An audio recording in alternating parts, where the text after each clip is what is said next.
जय मसिह तथा नमस्ते हाम्रा आदरणीय दर्शक महानुभावहरू। आज हाम्रो बीचमा पास्टर मुरारी पाण्डेजी हुनुहुन्छ र उहाँले प्रभुलाई कसरी पाउनुभयो भन्ने बारेमा केन्द्रित रहेर हामी जय मसिह टिभी विशेष कुराकानी गर्दैछौँ। पास्टरज्यू जय मसिह। जय मसिह।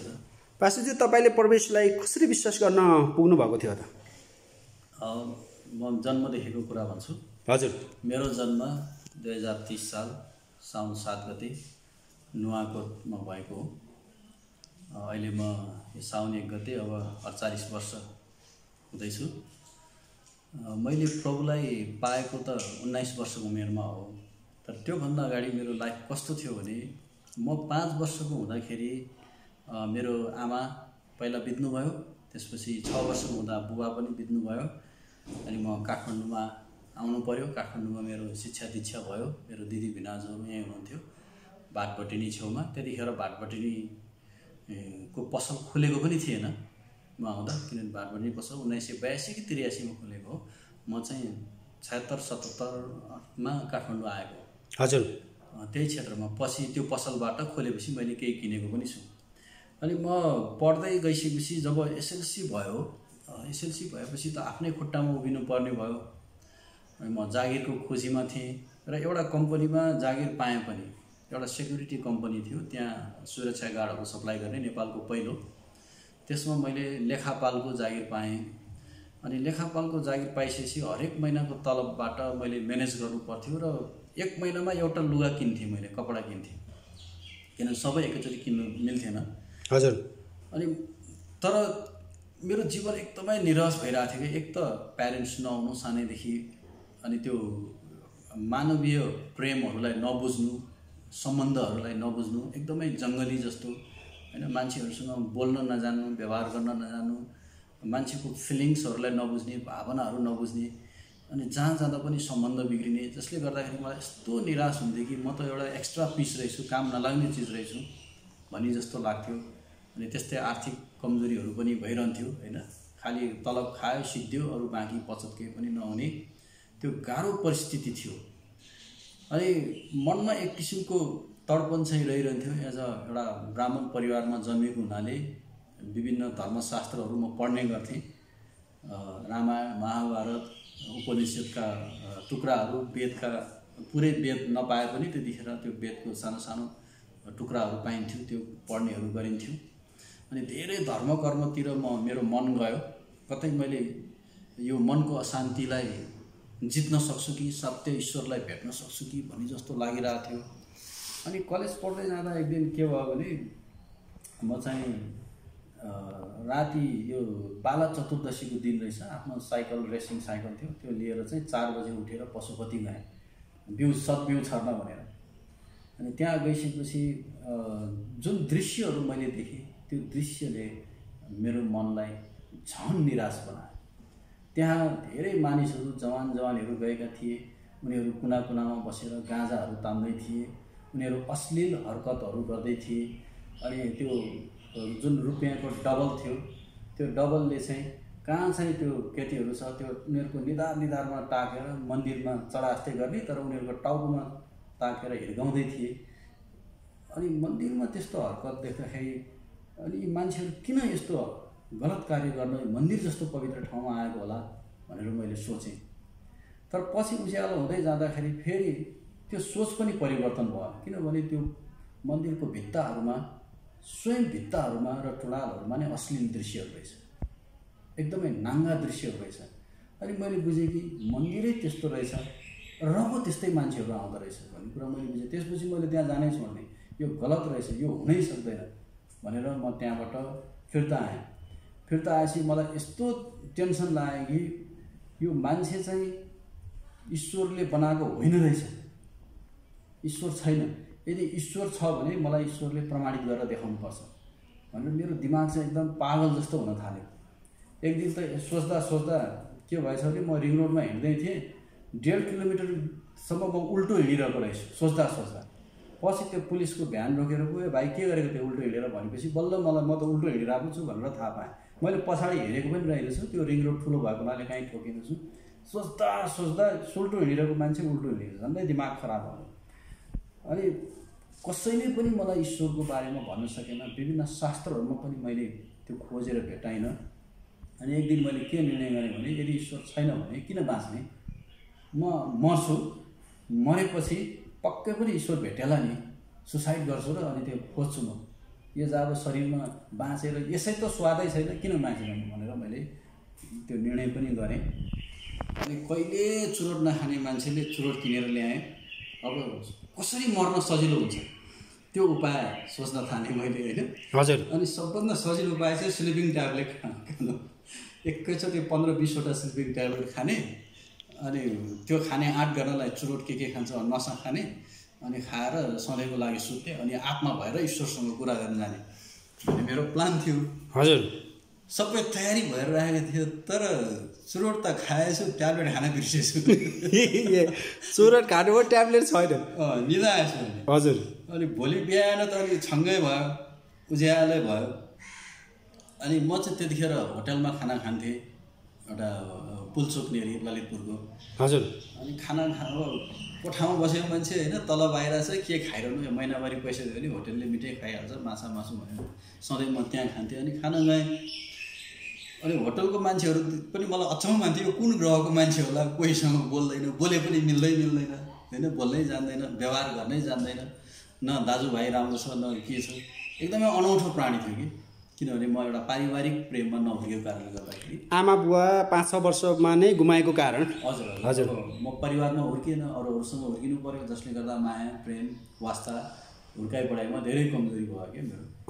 अनि जसले गर्दाखेरि म भित्र एकदमै नराम्रो निराशापना तितोपनाहरू विकास भएको थियो। अनि अरूहरूलाई पनि म मूल्यको गन्थेन, आफ्नो पनि मूल्य थिएन, अरूको पनि त्यस्तै होला भनेर सोच्थेँ कि। जसले गर्दा मेरो यो जुन व्यावहारिक कुराहरू चाहिँ एकदमै खराब थियो, म एकदमै कमजोर। म बदमास चाहिँ थिइनँ, तर इनोसेन्टली म जे बोल्थेँ त्यसले अरूलाई चोट पुर्याउने, अरूलाई नराम्रो कुरा गर्ने, अरूसँग सम्बन्ध टुट्ने चाहिँ भइरहन्थेँ। त्यो मैले जानी गरेको चाहिँ हुन्थेन। अनि म त्यहाँ खाना खाइरहेको थिएँ, एकजना अर्को केटा थियो, साथी थियो, उसले पनि त्यही खाना खान्थ्यो। म उसँग कहिले पनि बोल्थेन। ऊ मसँग बोल्यो भने डराउँछ, रिसाउँछ कि कहिले झर्किन्छ कि भनेर ऊ डराउँथ्यो। अनि एक दिन त्यो होटल चलाउने साथी र त्यो साथी चाहिँ जाउँ भने मैले सुनेँ। अनि त्यो होटल चलाउने साथीले मलाई भाइ भन्थ्यो, भाइ जाउँ तिमी पनि जाउँ हामीसँगै भन्यो। अब कहाँ जाउँ, अब शनिबारको दिन थियो, अफिस बिदा थियो, त्रिपुरेश्वरमा मेरो अफिस थियो। ल जाउँ त जाउँ भने मैले सोचेँ पक्कै पनि न्यु रोडतिर कतातिर जान लाग्यो होला, अब शनिबारको दिन हो भने म पनि पछि लागेँ। अनि पछि लाग्दाखेरि मैले त्यो साथीलाई भनेँ कि मलाई एउटा राम्रो जर्सी किन्नु छ, यो प्रत्येक महिना तलब खाएपछि एउटा चाहिँ किन्ने मेरो चलन छ, सबै त किन्न सक्दिनँ, जाहिर खाएको 3-4 महिना भयो, एउटा राम्रो किन्ने छ, त्यो त जाउँ न भने। हुन्छ म तिमीलाई त्यतै पुर्याइदिन्छु भन्यो त्यो साथीले पनि। अनि त्यहाँबाट गयो, झम्सी खेलतिर लग्यो पुल्चोकबाट। अनि जुत्ता खोल्न पो लगायो, होइन यो पसलमा पनि जुत्ता खोल्नुपर्छ भन्ने जस्तो लाग्यो मलाई। है भित्र पसेँ, कहाँ छ त लुगा पसल भनेर यसो खोज्छु, कहीँ पनि छैन, कार्पेट बसाएको छ, एउटा यसो त्यो काठको के पुलपिट जस्तो रहेछ त्यहाँनिर, मैले त के हो बुझिनँ त्यो। अनि एकछिनपछि सबैले यसो हात जोडेर के शब्द बोल्यो मैले सम्झिनँ, पछि पो जयमसी भनेर रहेछ सम्झेँ। यो कति सालको कुरा थियो पास्टरज्यू? यो 2049 सालको कुरा हो। 49 सालतिरको कुरा? हजुर हजुर। 2049 सालको सायद मङ्सिर पुसतिर कुरा थियो होला, जाडो कुरा थियो। अनि एकजना मान्छे उभिएर जयमसी, अहिले चाहिँ जयमसी भन्न थाहा भयो, त्यतिखेर मैले बुझेँ नमस्ते भने हो भन्ने भयो जे होस् अभिवादन भने भयो। उसले त बोल्न सुरु गर्यो, ला सामान किन्न आएको मान्छेलाई लेक्चर पो दिनु थाल्यो त भनी जस्तो लाग्यो मलाई त। अनि सबभन्दा हाँसो लाग्दो कुरो त आँखा चिम्ले हेर्नुहोस् है, के बोल्यो ए बाबा म त यहाँ किन्नको लागि आएको लुगा, के नाटक गरेर आयो, अर्कै ठाउँ लग्यो भन्ने भयो। मलाई त थाहा छैन, उसले पसलै ल्यायो भने सोचिरहेको छु म त्यसो। हजुर। अनि उसले त के बोल्न थाल्यो, पछि पो थाहा भयो कि त्यो सुरुको प्रार्थना रहेछ। अनि झन् अचम्म त कहाँ लाग्यो भने गीत गाउन थाल्यो। हजुर। ला म यो पसलमा किन्न आएको छु, मलाई के सुनाएको, गीत पनि सुनाएको, के गरेको होला भनेर अचम्म लाग्यो। त्यसपछि चुपो लगाएर सुनिरहेँ। अनि अन्तिममा यत्रो मोटो किताब ल्यायो एउटा मान्छेले, त्योभन्दा अगाडि है सबैसँग एउटा यत्रो थैलो ल्याएर पैसा उठायो, चन्दा उठायो। हजुर। पछि पो भेटिरहेछु भनेर थाहा पाएँ। त्यति चन्दा जस्तो अनि त्यो सुरुको दिन तपाईँले चन्दा हाल्नुभयो भएन? हालेँ। चन्दा मैले कति 5 रुपियाँ निकालेर हालेँ। सकी जति झ्याप्पा हाल्नुभयो। अरूले कति हाल्छ भनेर यसो हेरेँ। अनि यसो हेरेँ अनि अरूले पनि त्यो आँखा चिमिरहेको रहेछ। म चाहिँ एउटा आँखा हेर्दै यसो त दायाँ बायाँ हेर्थेँ, के गरेँ केही बुझेको थिइनँ मैले।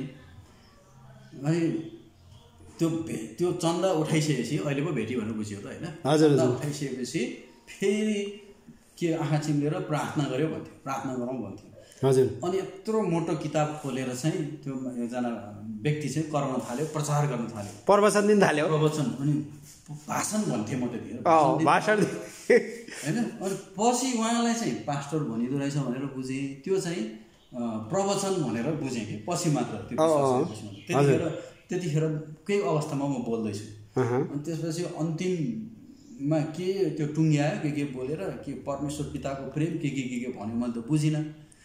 अनि अन्तिममा जयमसी भन्यो, अनि ल छुट्टी भन्यो। अनि चिया नास्ताको व्यवस्था रहेछ, चिया नास्ता खायो। अनि मैले सोधेँ, म त यहाँ पसलमा आएको, तपाईँले मलाई कस्तो ठाउँमा ल्याउनु भयो भने यो चर्च हो भन्नुभयो कि।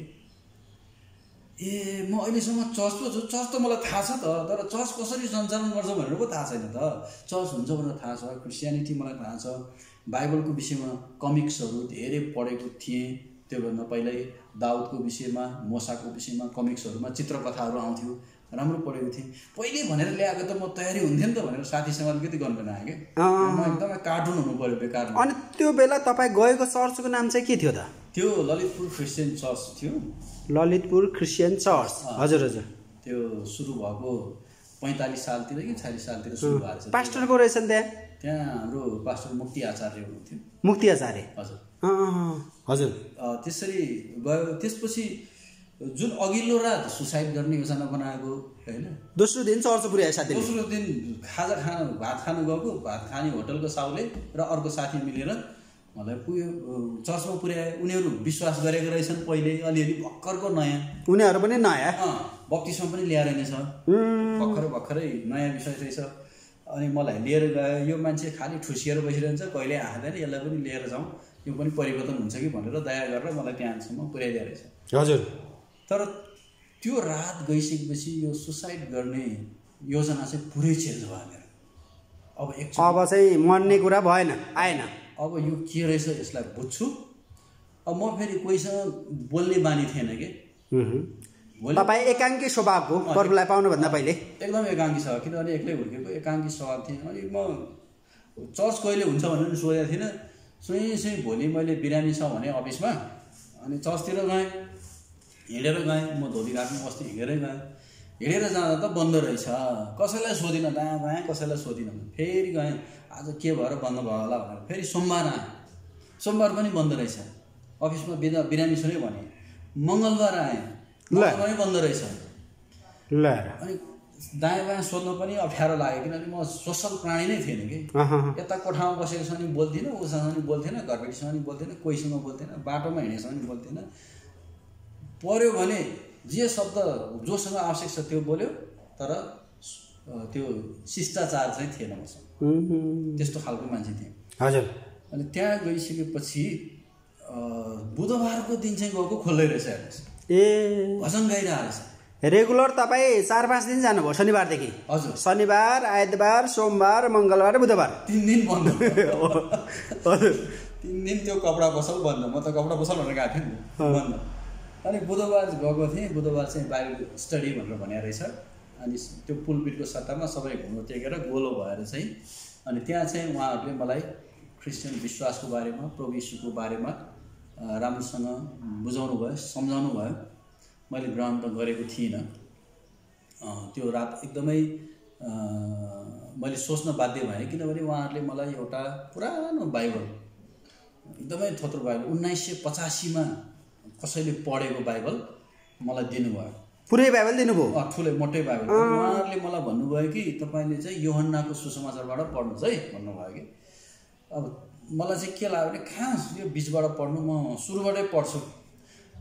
एक त मैले यूहन्नाको सुसमाचार भनेको के हो थाहा नै थिएन, कहाँबाट पढ्ने कहाँबाट त्यो पल्टाउनै आएन।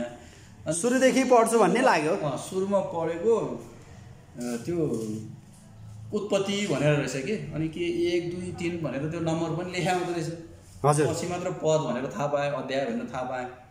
अनि उत्पत्ति पढ्दै गएँ अनि जब ती कतिपय कथाहरू चाहिँ परिचित जस्तो लाग्यो कि, किनभने हामी सानोमा हुँदाखेरि त्यो चित्रकथाहरू कमिक्स बुकहरू पाउँथ्यौँ, हामीले चाहिँ पढ्थ्यौँ।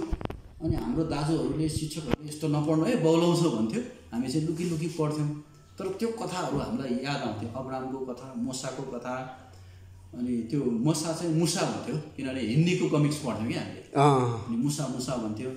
अनि राजा दाउदको कथा हामीले पढ्थ्यौँ। अनि त्यो सबै कथाहरू त बाइबलमा रहेछ। म त छक्कै परेँ, ए बाबा यो त यही रहेछ भने त यो पुस्तक त मैले पहिल्यै पढ्नु पर्ने थियो। मैले फेरि पनि त्यो अफिसबाट आउने बित्तिकै त्यो खाना त होटलमा हुन्थ्यो, 3 रात 3 दिनसम्म त्यो पढेँ। अनि त्यो एकैचोटि यो एर्मियाको हो कि इजिकियलको पुस्तकमा आएपछि म रोकेँ, किनभने बुझेन एउटा पनि। इजिकियल पढ्दै ल्याएर हजुर चाहिँ इजिकियलसम्म पुग्नुभयो। इजिकियलको पुस्तकसँग पढ्दाखेरि मलाई पढ्न आउँथेन, त्यो अध्याय पनि पढ्थेँ अनि नम्बर पनि पढ्थेँ। हजुर। 2 3 गर्दै पढ्थेँ होइन। इजिकियलको पुस्तकमा आएपछि के पनि बुझिनँ मैले। अनि जति बुझ्नुको मैले चाहिँ त्यो इतिहासको पुस्तक अनि राजाहरूको पुस्तक र उत्पत्तिको पुस्तकबाट धेरै कुरा बुझेँ। अनि म त्यसपछि अर्को शनिबार चाहिँ अझै राम्रोसँग बुझेर मैले घुँडा टेकेर प्रभुलाई मेरो जीवन दिएँ।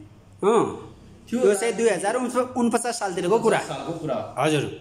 त्यसपछि यस्तो एउटा मनमा एउटा आनन्द आयो कि एउटा फ्री भएको जस्तो कि अस्तिसम्म 1 हप्ता अगाडिसम्म म मर्न चाहन्थेँ।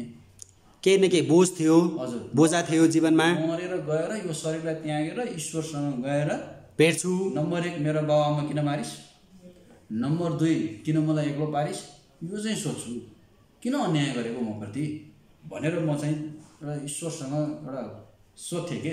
गुनासो पोख्ने इच्छा थियो। पोख्ने इच्छा थियो। तर परमेश्वरले पनि त्यो हेरिरहनु भएको रहेछ। उहाँले मेरो लागि चाहिँ बाटो तयार पारिरहनु भएको छ। यसलाई चाहिँ म चुन्छु, यसलाई म छान्छु, योद्वारा चाहिँ मेरो ठुलो महिमा हुनेछ, काम गर्नेछ भनेर उहाँले एउटा बाटो तयार गर्नुभएको छ। त्यहाँदेखि मैले पछि फर्केर हेरेँ। अनि त्यस्तैमा एउटा तालिमको अवसर आयो। तालिमको अवसर आइसकेपछि त्यो युथ मिसनको डिसाइपलसिप ट्रेनिङ तालिम स्कुल थियो। 1993 सालको कुरा हो यो, सायद 2050 को कुरा होला। हजुर। अनि त्यतिखेर मेरो बत्तिसमा भदौ महिनामा भयो 2050 को। विश्वास अगाडि नै गए भए पनि। कसले बत्तिसमा दिनुभयो तपाईँलाई? पास्टर सुन्दर थापा आशिष मण्डलीको पास्टरले बत्तिसमा दिनुभयो। हजुर। विष्णुमती खोला एकदम सफा सङ्लो थियो माथितिर। भनेपछि 2050 सालमा विष्णुमती सफा थियो भदौ, त्यहाँ बत्तिसमा दिनुभयो। एकदम सफा, पौडी खेल्न मिल्ने। त्यो माथितिर तल पनि होइन, धेरै त्यो बालाजुबाट पनि अझै माथि कता त्यो गएर सफा पानीमा हामीले बत्तिसमा ल्याउँ, त्यो रह जमेको ठाउँमा। त्यहाँ हामी 15 जना कि कतिजना थियौँ। पास्टर सुन्दर थापा, पास्टर मुक्ति आचार्यहरू सँगै बसेर चाहिँ हामीले बत्तिसमा ल्याउँ। हजुर। अनि त्यसपछि एउटा ट्रेनिङको अवसर आएको। त्यसमा लिएको 3 महिनाभित्रमा हजुर मैले फर्म भरेँ। अब फर्म भर्दाखेरि त्यहाँ त फिस तिर्नु पर्ने रहेछ, महिनाको कति थियो कुनै। अनि यता जागिर पनि छोड्नु पर्ने भयो, फिस तिर्नु पनि पर्ने भयो। अनि गाह्रो भयो। त्यसकारण मैले मेरो कोठाको सबै सामानहरू बिक्री गरेँ। के छ त्यही मैले खाइरहेको होटलमा गएर बिक्री गरेँ। अनि जति पैसा आउँछ त्यो म चाहिँ तालिममा जानुपर्ने भयो। मैले चाहिँ फिस तिर्नुपर्ने रहेछ भनेर म त्यो डिसाइपलसिप ट्रेनिङ स्कुलमा गएँ। अनि त्यहाँ त्यो चाहिँ 7 बाटोमा रहेछ। त्यहाँ मैले तालिम लिएँ। 7 बाटो त्यतिखेर त्यो खेतको बिचको एउटा घर थियो। कहीँ घरै सबै खाली थियो। महालक्ष्मी थान, थसी खेल, यिनीहरू चाहिँ जहाँ जाँदा पनि हामी सानो कुलो तरेर त्यो डिलबाट हिलोबाट हिँड्नु पर्थ्यो। अनि त्यहाँ हाम्रो अर्को एउटा त्यो केबिसी काठमाडौँ बाइबल स्कुल सुरु भइसकेको रहेछ, भर्खर बन्दै गरेको त्यो थियो। अहिले जिजस कलेज छ नि। हजुर हजुर। हो, त्यो भर्खर त्यो झ्याल सिसा केही पनि हालेको थिएन, पहिलो ब्याचको कुरा थियो। त्यहाँनिर अहिलेको हाम्रो पास्टर ऋषि रिमालहरू, पास्टर जेम्स राई, पास्टर हेर्मिया दालहरू, 1-2 जना म फर्स्ट ब्याचको विद्यार्थीहरू चिन्छु। अनि हाम्रो लोकमणि भण्डारी सर संस्थापक हुनुहुँदो रहेछ त्यो तालिममा। अनि हामी यता टिटिएस थियौँ, उतापट्टि बाइबल स्कुल थियो। अनि हामी सँगै सिक्ने, भलिबल खेल्ने कामहरू गर्थ्यौँ। त्यो तालिमले मेरो जीवनमा युटर्न ल्याएर आयो।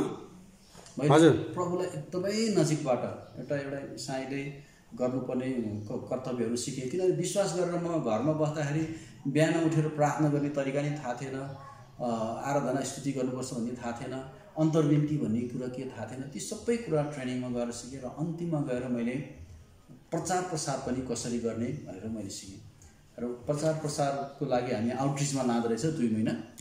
अनि 2 महिना चाहिँ हामी यो पूर्वको मोरङको पथरीबाट सुरु गरेर 2 महिनासम्म हिँड्दै ताप्लेजुङ, पाँचथर, इलाम, पूर्वको पहाडी जिल्ला भ्याउनु भयो।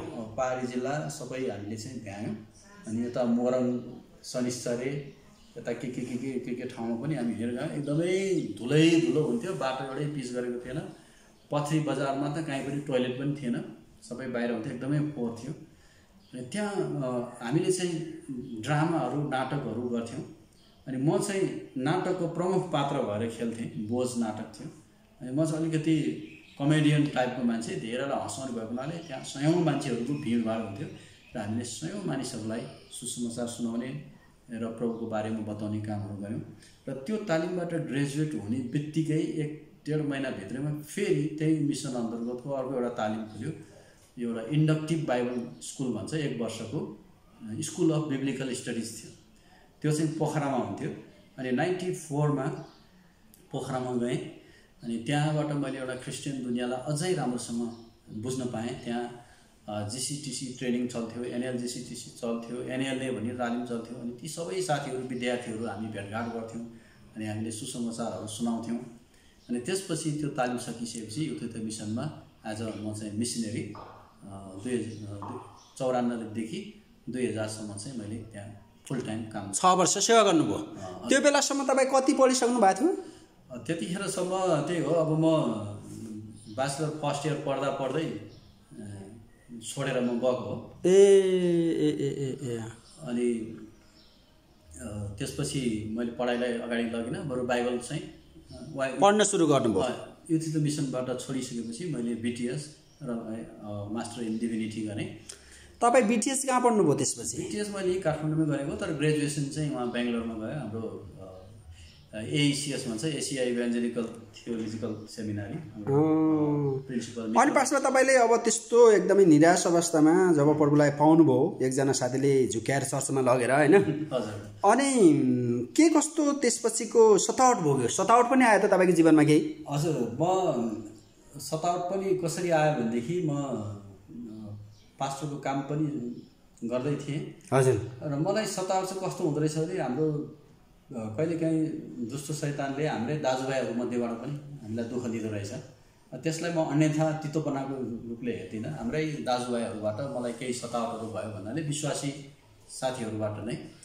अनि उनीहरूले ठुलो मिसअन्डरस्टुड गरेर उनीहरूको कारणले गर्दा मैले चाहिँ जेल नेल पनि भोग्नु पऱ्यो, झन्डै 28 महिना। भनेपछि विश्वासीहरूले नै गर्दा तपाईँलाई जेल पर्नु पर्यो? हजुर हजुर। प्रश्न भन्नुपर्दा अहिले जुन केशव आचार्य अहिले परिरहनु भएको छ, उहाँ त भर्खर 2 महिना हुनुभयो होला। म चाहिँ 2.5 वर्ष जेल बसेँ आएको मान्छे। ओहो। अनि पासमा तपाईँ भित्र मैले ठुलो सेवाकाई गरेँ। त्यहाँनिर झन्डै 100-150 जति विश्वासीहरू हुनुहुन्थ्यो। अनि उहाँहरूको पास्टरको रूपमा मैले काम गरेँ नक्खुमा। कहाँको? नक्खु जेलमा तपाईँले फेरि जब भित्र जानुभयो त्यहाँ पनि सुसमाचार सुनाउने, त्यहाँ शिक्षा दिने काममा सहायता गर्नुभयो? हजुर। जेलमा चाहिँ राम्रो एउटा धार्मिक स्वतन्त्रताको व्यवस्था हुन्छ। हिन्दूहरूलाई एउटा मन्दिर बनाएको हुन्छ, मुस्लिमहरूको विश्वासअनुसार, बौद्धिस्टहरूलाई बुझ्नुअनुसार, क्रिस्चियनहरूको लागि छुट्टै व्यवस्था गरिदिएको हुन्छ। र हामी चाहिँ हरेक शनिबार प्रार्थना गर्ने, भेटी उठाउने, र त्यस्तै आवश्यकता पर्यो भने हामीले बाहिरबाट वक्ताहरू बोलाएर हामीले चर्चको सङ्गतिहरू सञ्चालन गर्न सक्थ्यौँ, भेटीहरू उठाउन सक्थ्यौँ। हाम्रो त्यहाँ चाहिँ त्यो सुविधाहरू त्यहाँ थियो। पासमा तपाईँले भन्नुभयो कि विश्वासीको गलत बुझाइले गर्दा मलाई दुःख भयो, होइन? अहिले पास्टर केशवाचार्यजीको घटना छ नि, हजुर, यो घटना चाहिँ कस्तो हो त? के विश्वासले नै फसायो हो त उहाँलाई पनि? यसबारे तपाईँको के छ अध्ययन अनुसन्धान? अब तपाईँ त यस्तो भुक्तभोगी हुनुहुन्छ नि, हजुर, पीडित पनि हुनुहुन्छ। यो बारे तपाईँको अध्ययन अनुसन्धानले के भन्छ त? मुद्दा मामिला के हो भन्ने कुरा म राम्रोसँग बुझ्दछु। 28 महिनासम्म बुझ्दाखेरि मैले कानुनी पुस्तकहरू नै बढी अध्ययन गरेँ। हजुर। र नेपालको कानुनी प्रणाली के छ, कसरी हुन्छ, को कसरी फस्छ, कुन मुद्दामा के सजाय हुन्छ हैन, त्यसको मुद्दाको प्रक्रियाहरू के हुन्छ, त्यो सबै कुराहरू चाहिँ मैले नजिकबाट बुझ्ने पाएँ। सयौं केस स्टडीहरू गरेँ, हरेक व्यक्तिहरूलाई कुरा गरेर तिमी कसरी आयो, के छ, के हो कानुनी कुराहरू, त्यो सबै म अध्ययन गर्थेँ। र केशवजीको कुरा गर्दाखेरि नि होला केशवजीसँगको कतिपय कुराहरूमा विश्वास प्रकट गर्ने तरिकामा फरक होला र आफ्नो सेवाकाई गर्ने तरिका पनि फरक होला, अरूको भन्दा फरक होला, गलत चाहिँ म भन्दिनँ।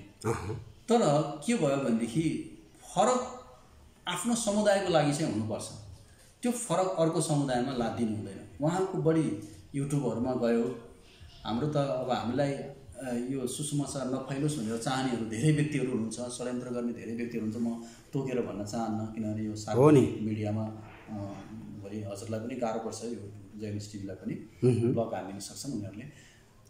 उहाँहरूको विश्वासमा सायद केही भयो, आघात पुग्यो होला। सुरुमा त विश्वासीहरूले गाली गरे, तर फसाउनलाई, जेलमै हाल्नलाई विश्वासीहरूको हात छ भन्ने कुरा चाहिँ म विश्वास गर्दिनँ, पत्याउँदिनँ। त्यो दाजुभाइबाट आएको सतावट होइन, केही कट्टरपन्थी व्यक्तिहरूले भनेपछि उहाँलाई चाहिँ बाहिरबाट सतावट आएको हो। हजुर, त्यो त कन्फर्म। त्यसमा म अब पास्टर तपाईँले भन्नुभयो कि तपाईँलाई प्रभुलाई पाएकै कारण पास्टर प्रभु पाइसकेपछि विभिन्न तालिम गर्नुभयो, बाइबल कलेज पढ्नुभयो होइन, पास्टर सेवकाई गर्दै हुनुहुन्थ्यो। अनि अहिले चाहिँ तपाईँको यो सेवकाई चाहिँ कसरी अगाडि बढिरहेको छ त? हजुर, अहिले विशेष गरी मैले के देखेँ, प्रभुले मलाई के देखाउनु भयो भने यो अनलाइन पनि गर्नुपर्छ है भनेर भन्नुभयो। अनि मैले केही वर्ष अगाडि एउटा फेसबुकमा एउटा ग्रुप खोलेँ, फेसबुक क्रिस्चियन नेटवर्क भनेर। अहिले त्यसमा 70,000 भन्दा बढी मेम्बरहरू हुनुहुन्छ, 102 देशका नेपालीहरू त्यसमा मेम्बर हुनुहुन्छ। अनि त्यहाँबाट मैले सुसमाचार प्रचार गर्ने, नयाँ व्यक्तिहरूलाई ल्याउने, सुसमाचार गर्ने, र जति पनि नेपाली विश्वासीहरू विदेशमा गएर काम गर्नुहुन्छ अनि उहाँहरूले मलाई सम्पर्क गर्नुहुन्थ्यो। अनि मैले चाहिँ त्यो फेसबुक क्रिस्चियनको नेटवर्कको मार्फतबाट चाहिँ लोकल चर्चहरू, कम्युनिटीहरू पत्ता लगाएर उसको काम गर्ने ठाउँसम्म त्यहाँको पास्टर लिडरहरूलाई पठाएर सङ्गति दिने कामहरू अनलाइनबाटै गर्थेँ। अनि भारतका विभिन्न सहरहरूमा गएका नेपालीहरूलाई विशेष गरी यो सङ्गति मिलाउने काम गरियो। र कतिलाई त मैले चाहिँ अनलाइनबाटै सुसमाचार प्रचार गरेर विश्वासमा ल्याएर ग्रहण गराएर अनि लोकल चर्चहरू पत्ता लगाएर त्यहाँ पठाउनेहरू काम पनि मैले चाहिँ गरेँ। र अहिले पनि त्यो ग्रुप चलिरहेको छ, 70,000 भन्दा बढी सदस्यहरू त्यहाँ हुनुहुन्छ। र प्रभुले किन देखाउनु भएको भन्ने कुरा चाहिँ अहिले कोरोना भाइरस फैलिएपछि थाहा पाएँ। एक दिन त सबै अनलाइनमा जानुपर्ने रहेछ भनेर बाध्य छ। अहिले नेपालभरि सम्पूर्ण मण्डलीहरू अनलाइन भिडियोबाटै, कन्फरेन्सिङबाटै सञ्चालन गरिरहेको छ।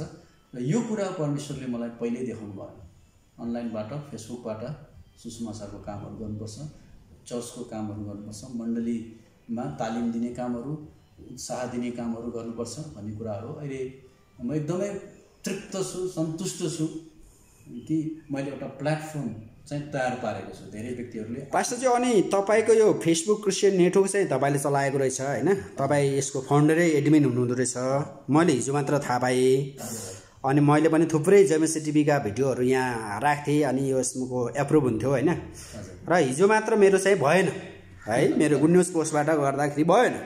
नभएपछि यसको को हो त सञ्चालक भन्दाखेरि तपाईँ नै हो भनेर भने साथीहरूले। भनेपछि म आज तपाईँलाई खोज्दै आएको होइन। र तपाईँको यो छोटो समय जम्मा 1.5 वर्ष भयो होला होइन, 1.5 वर्षमा कसरी तपाईँको 70,000 मेम्बर भयो त? कसरी तपाईँले मेम्बर बढाउनु भयो? धेरैजनाले त्यस्तो पेज भाइरल बनाउनु खोज्छन्, धेरै मेम्बर होस् भन्छन् छोटो समयमा होइन। मैले पनि सयौं त्यस्तो पेज खोलेको, ग्रुप खोलेको भएको छैन होइन, 100-200 कर्छ, त्योभन्दा बढी गएको छैन। कसरी तपाईँको 70,000 पुग्यो त? हजुर, यो एउटा डेडिकेसन पनि हो। यद्यपि मसँग इन्टरनेट पनि थिएन, डाटा किन्न त्यो बेला डाटा किन्नलाई पनि धेरै पैसै कम हुन्थ्यो, घरमा इन्टरनेट पनि थिएन। तैपनि साथीभाइकोमा जाने, यताउता गर्ने गर्दै एउटा परमेश्वरले देखाउनु भएको कुरा हो, अनलाइनमा जानुपर्छ भन्ने कुरा। भोलि यस्तो लकडाउन हुन्छ भन्ने त हामीलाई थाहा, प्रभुले देखाउनु भएको थिएन। तर प्रभुलाई त पहिले थाहा छ नि त, एक न एक दिन त अनलाइनमै जानुपर्छ केही समयको लागि भन्ने कुरा होइन। यो सबै उहाँको कृपा हो भन्छु हैन। मैले गरिनँ, परमेश्वरले नै मानिसहरूलाई अनुग्रह गर्नुभयो। एउटा मैले नाम सोधेँ प्रभुलाई, के नाम राखौँ त? फेसबुक क्रिस्चियन नेटवर्क भनेपछि अलिकति क्याची नाम हुन्छ, सबैले सम्झिन सक्छ भन्ने बित्तिकै एउटा फेसबुकको नेपाली चर्च जस्तै हुन्छ भन्ने कुरा। अनि त्यो नाम देखेरै मान्छेहरूले एड गर्न थाल्यो, धमाधम एड गर्न थाल्यो। हजुरलाई भन्नुमा के हुन्छ भने 2 दिनमा 5000ले एड गरेको थियो, दोस्रो दिनमा। 2 दिनमै? हजुर। ओहो, भनेपछि यो एकदमै अहिले प्रभावकारी भएको छ हैन त? एकदम अहिले त पुग्नु, मेरो टार्गेट चाहिँ अहिले 1 लाख नागिसक्नु पर्ने हो, तर 2 वर्षमा 5-7 महिनादेखि म अलिकति एक्टिभ छैन। मैले आफ्नो नभ्याउने अवस्था, अनि अरू साथीहरूलाई पनि एडमिन बनाएको हुनाले उहाँहरूले नि हेर्नुहुन्छ। अनि पास्टरज्यू, तपाईँले भनौँ न प्रभुलाई पाएपछि सतावट त खुबै पाउनु भएको छ। जब मान्छेलाई सतावट हुन्छ आशिष पनि त्यस्तैकै हुन्छ। अब तपाईँको फेसबुक क्रिस्चियन नेटवर्क चाहिँ भाइरलै भएको छ हैन? फेसबुकमा अरू के कस्तो आशिष पाउनुभयो त? तपाईँले पाउनु भएको एकदमै बिर्स नै नहुने आशिष के छ त? विश्व नै नहुने आशिष के हो भने पहिला म एक्लो मानिस थिएँ। हजुर। अहिले मेरो परिवार छ हैन? परिवारमा को हुनुहुन्छ हजुरहरू? श्रीमती हुनुहुन्छ, अनि हाम्रो 2 जना छोराहरू छ, 1 जना छोरी छ। जेठो छोरो 24 वर्ष लाग्यो। हजुर। कान्छो 22 वर्ष लाग्यो। छोरी 14 वर्ष पुरा गरेर 5मा लाग्यो। अब यसपालि एसई दिने तयारी हो, अब लकडाउन छ हैन? यो एउटा परिवारै नभएको मान्छेलाई बाइबलमा लेखेको छ कि परमेश्वरले परिवारविहीनलाई, के अरे एक्लो मानिसलाई परिवारमा राख्नुहुन्छ हैन? त्यो एउटा मैले कहाँ पद पनि पाएको थिएँ, पुराहरूलाई हेर्नुहुन्छ भनेर। अनि त्यो परमेश्वरले एउटा परिवार, धन सम्पत्ति ठुलो कुरा होइन, फ्यामिली हुनु, नातागोता हुनु, एउटा समाजमा म पनि एउटा यो समाजको मान्छे हुँ है भन्ने एउटा महसुस गर्नु चाहिँ एउटा ठुलो आशिष हो। भले मेरो जुन पुरानो स्वभाव थियो, जुन मेरो हुर्काइ बढाइ थियो, त्यो स्वभाव कतिपय कुराहरूको ह्याङओभर रहिरहेको हुनाले केही साथीहरूले मिसअन्डरस्टुड गर्यो मेरो व्यक्त गर्ने तरिकालाई, जसले गर्दा व्यक्तित्वमा अर्थात् व्यक्त गर्ने कुरो। हजुर। मिसअन्डरस्टुड गरेको हुनाले उनीहरूले गलत सोचेर मलाई चाहिँ जहाँ म नहुनुपर्ने थियो त्यहाँ पुर्याइदियो।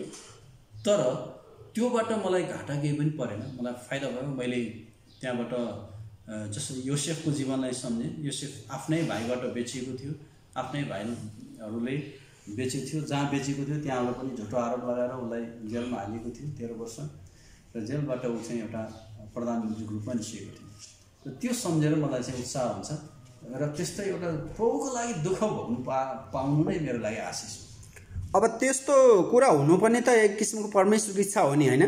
के हो यसलाई कसरी बुझ्नुहुन्छ र बुझाउनुहुन्छ हजुरले? प्रभुले मलाई कुनै न कुरा सिकाउनु थियो होला, त्यो परिस्थिति भएर लैजाएर। हजुर। मबाट केही न केही मलाई परिपक्व बनाउनु थियो होला हैन? अर्थात् बानीमा चेन्ज ल्याउने थियो कि? जसरी अर्थात् स्पेसियल ग्रोथको लागि। हजुर। अथवा त्यहाँ सेवाको आवश्यकता थियो त्यो ठाउँमा। हजुर। तपाईँबाट शिक्षा पाउनु, तपाईँबाट सल्लाह पाउनु, तपाईँबाट आशिष पाउनुलाई हजुर त्यहाँका मान्छेलाई भेटाउनु थियो कि? कता म के सोच्थेँ भने म अफिस जाँदा त्यो नखु जेलबाट जहिले पनि जानु पर्थ्यो। हजुर। यहाँभित्र के होला, यहाँभित्रको लागि कसरी सुसमाचार पुर्याउने होला, यहाँभित्र कस्तो होला भनेर मेरो कल्पना जहिले नै आइरहन्थ्यो। अनि त्यो सायद प्रभुले मेरो त्यो ब्याकग्राउन्ड तयार पार्दै हुनुहुन्थ्यो र ती पठाउनु भएको। तर मलाई कसैप्रति तितोपना पनि छैन। मैले बदलाएको काम त के, मैले उहाँहरूलाई फोन गरेर पनि केही पनि भनेको पनि छैन हैन? फोन गरेर उनीहरूलाई क्षमा दिनुभयो त तपाईँले? मैले त क्षमा दिइसकेँ, उहाँहरूले क्षमा माग्नु भएको छैन। ए हजुर। उहाँ वरिष्ठहरू हुनुहुन्छ, क्षमा माग्नु भएको छैन। हजुर। किन क्षमा? तर तपाईँले चाहिँ उनीहरूले क्षमा नमागी नि क्षमा दिनुभयो, लुका 23 को 34 अनुसार। हजुर। मेरो जिम्मेवारी मैले पुरा गरेँ, क्षमा दिने काम मेरो हो, ग्रहण गर्ने काम उहाँहरूको हो। अब पास्टरजी, अहिले हामी लकडाउनको अवस्था र संसारभरि कोरोना महामारीले साह्रै संसारै आर्थिक रूपमा हरेक किसिमले एक किसिमले भनौँ न तनावमा पारेको छ। तर यो अवस्थामा चाहिँ एउटा कुरा के छ भने फाइदाको कुरा, तपाईँ हामी जस्तो विश्वासीलाई आत्मिक रूपमा चाहिँ हामीलाई फाइदा भएको छ। एकदम हामी निरन्तर प्रार्थना गर्न पाएका छौँ, निरन्तर बाइबल पढ्न पाएका छौँ अरूलाई हैन? अब तपाईँ पनि आज आशिष बाँडिदिनु भयो, अरू बेला तपाईँ र मेरो सहयोगै मिलेको थिएन, यही बेला मिल्यो हैन? र अरू यो लकडाउनको बेला र कोरोना महामारीको बेला कसरी तपाईँ सेवा दिइराख्नु भएको छ? अब तपाईँले अगाडि भनिहाल्नुभयो फेसबुक नेटवर्कबाट त भइहाल्यो, त्यसको अलग कसरी दिइराख्नु भएको छ? हजुर। यो अब सहकारी जो हामीले सुरु गर्दैछौँ, यसलाई पनि बिजनेस एज मिसन, सेवाकाईकै रूपमा हामीले गर्न खोजेको। हाम्रो क्रिस्चियन दाजुभाइहरू, पास्टर अगुवाहरू सबैलाई एक किसिमको बिजनेसमा पनि जानुपर्छ भन्ने धारणा दिँदै हुनुहुन्छ। हजुर। हामी धेरैको इन्कम सोर्सहरू छैन, हो नि, गाह्रो छ नि, पेमेन्ट गर्न सक्दैन हैन। हजुर आफैले पनि एउटा च्यानल बनाइरहनु भएको छ, कतिले सोच्यो होला टन्नै कमायो होला, तर यसको त्यो टन्नै कमाउने स्थिति भ्यू अनुसार हुन्छ। भाइरल हुनु पऱ्यो भिडियो भनेको नि, त्यतिकै कमाइँदैन हैन। कतिको मिलियन सब्सक्राइबर हुन्छ, भिडियोको भ्यू नै छैन भने त्यसको इन्कम पनि हुँदैन। हजुर, त्यसैले अहिले हामीले एउटा प्लेटफर्म तयार पार्दैछौँ, उत्पादन सहकारी। हामी उत्पादन गरौँ, बजारमा गरौँ, त्यसको लाभ हामी लिउँ। आफै उपभोक्ता, आफै उत्पादक, आफै डिस्ट्रिब्युटर हैन। जबकि यो कामहरू अरूहरूले गर्थ्यो, हामी यसलाई व्यवस्थित किसिमले गर्छौँ। हजुरहरूको प्रतिनिधि भएर हामी गरिदिन्छौँ। हजुरहरूले सेयर किन्नुहोस्, इन्भेस्ट गर्नुहोस् र समय दिनको 1 घन्टा 1.5 घन्टा छ भने मार्केटिङ गरिदिनुहोस्। बस हामी काठमाडौँ लगायत देशभरिको मार्केटलाई हामी छिट्टै कब्जा गर्छौँ। कब्जा भन्नाले एउटा फेरि गलत अर्थ नलिनुहोला, हामी यसलाई लिँदै जान्छौँ र सही उत्पादन सही के अरे उपभोक्तामा सही समयमा हामी पुर्याउँछौँ। त्यसमा हामीलाई सबैको सहयोग चाहिन्छ। हुन्छ पास्टरजी, अब हामी अन्तमा आएका छौँ होइन। अन्तमा हाम्रो जेएमसी टिभी हेरिरहनुभएका लाखौँ दर्शकलाई तपाईँको के प्रार्थनाको विषय छ?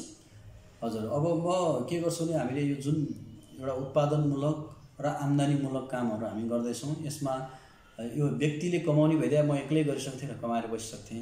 तर म यसमा हजारौँ मानिसहरूलाई इन्कमको स्रोतहरू, विश्वासी दाजुभाइलाई पनि म यो ग्यारेन्टी दिन्छु। तपाईँहरू आउनुहोस्, इन्भेस्ट गर्नुहोस्, थोरै 5-10 हजारको सेयर किन्नुहोस् र यसको चमत्कार हेर्नुहोस्। किनभने समूहमा जहिले पनि ताकत छ, शक्ति हुन्छ होइन। कतिले भन्छ मनी इज बिजनेस भन्छ, तर पिपुल इज बिजनेस हो। जब हामी सबै धेरै मानिसहरू भेला हुन्छौँ, बिजनेस त्यहाँ हुन्छ। बिजनेस नेगेटिभ कुरा होइन, ठगी गर्ने कुरा होइन, तर यो चाहिँ हामी मिसनको रूपमा एउटा बिजनेस एज मिसन ब्यान्ड मिनिस्ट्रीको रूपमा, सेवाकाईको रूपमा हामी गर्दैछौँ र यसको नाफा चाहिँ हामी सबैलाई बराबरी वार्षिक तवरले, मासिक तवरले र दैनिक तवरले बाँड्ने 3 किसिमको योजना ल्याएर चाहिँ हामीले लन्च गर्दैछौँ। हुन्छ पास्टरजी, तपाईँले आफ्नो आशिषपूर्ण गवाई र जीवनका तिता मिठा भुकाई र प्रशस्त आशिषका कुराहरू हाम्रो जेएमसी टिभीका लाखौँ दर्शकलाई बताइदिनु भएको लागि प्रभुले हजुरलाई आशिष दिउन्। तपाईँको यो उत्पादन सहकारी साथसाथै तपाईँको सेवाकाई फल्दै फुल्दै आशिषित हुँदै जाओस् र अझै तपाईँको फेसबुक क्रिस्चियन नेटवर्कको यही वर्ष 2020मा नै 1 लाखभन्दा बढी मेम्बर पुगोस्। हामी जेएमसी टिभी तपाईँको लागि निरन्तर प्रार्थना गर्नेछौँ र तपाईँको महत्त्वपूर्ण समयको लागि प्रभुले आशिष दिउन्। जय मसी, जय मसी सबैलाई।